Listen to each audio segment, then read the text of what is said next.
The island of Bubiyan, Kuwaiti territory, cut off and lying desolate since Saddam Hussein's troops were evicted during the Gulf War. Now, 7 months later, Kuwait claims armed Iraqis landed with orders to infiltrate the emirate. An exchange of heavy fire took place and Kuwaiti warplanes attacked several boats. In Kuwait City, the emirate's deputy chief of staff said dozens of Iraqis in civilian clothes had been captured and a serious breach of the ceasefire had been perpetrated. Iraq denounced the charge and accused Kuwait of seeking to prolong economic sanctions against Iraq and trying to justify keeping United States forces in the area. The men could have been smugglers, it suggested.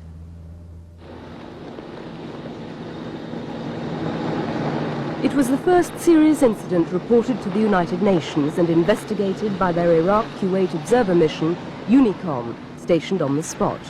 The official finding was that there was no evidence of a major Iraqi incursion of the island as claimed.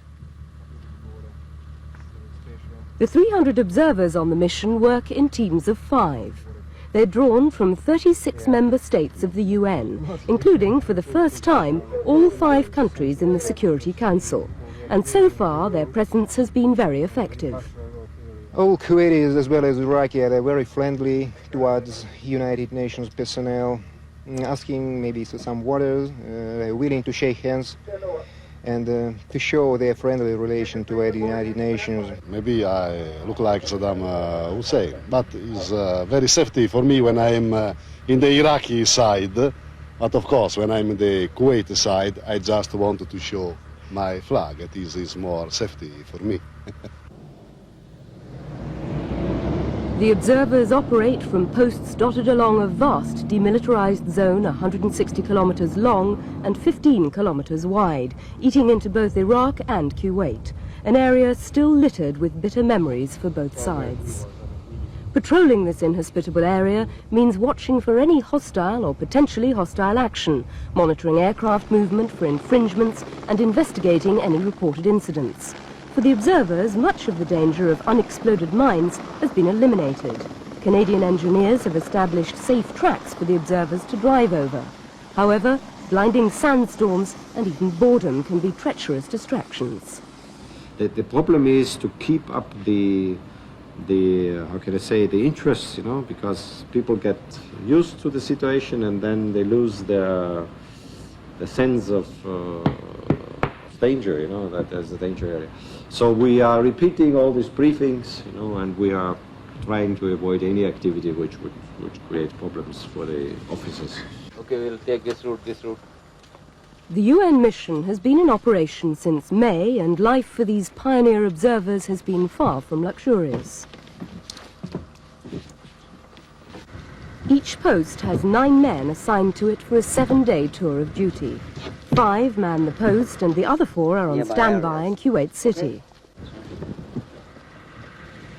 All the officers are unarmed and patrols of 2 go out twice a day, morning and afternoon, but never in the evening. If they should need assistance, they call up a helicopter. But this post is in the bleak southern sector, and unless they meet the odd Bedouin traveller, their only companion will be the endless desert.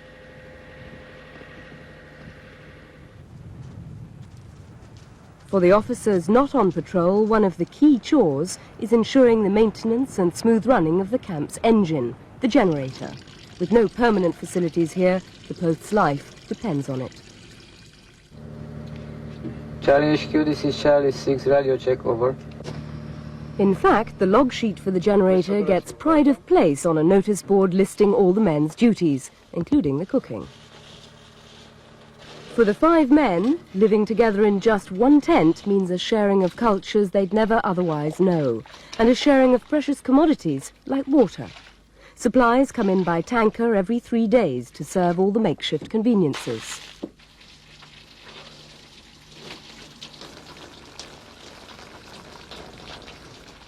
If the operation has been a success, so far it's been a triumph of improvisation. It was set up almost without any planning shortly after the Gulf War, with only 40 of the 300 personnel having had previous peacekeeping experience. The rest literally had to learn on the job. It's the first time, for instance, that Chinese officers have played such a role. However, even the number of minor incidents reported for their attention is going down. And whilst that's a tribute to their effectiveness, it's also potentially dangerous. Without any real action, the demand on them for discipline is increased to ward off the inevitable boredom. At the moment, apart from mines, the only other hazards they may meet are snakes, scorpions and wild dogs. So the rubbish is burned every night to stop them from infiltrating.